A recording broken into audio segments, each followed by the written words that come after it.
Budak syok kena hayun. Duduklah yang, duduk. Buai laju sampai puncak sana. Belajar jangan jemu.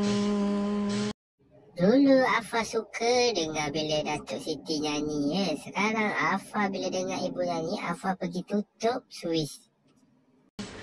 Jadi bijak sana. Kakak dah hayun lah pula. Jangan terpelanting adik ibu. Afa masa ni nampak tak aktif lagi ya. Masih duduk diam je tu. Sekarang Afa dah aktif ya. Ibu yang mulia.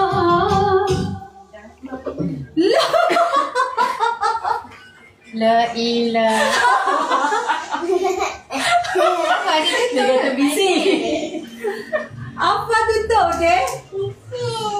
La ilaha illallah. Mungkin Afa dah terbiasa dengan Datuk Siti nyanyi ya. Tu Afa nak tutup suis tu.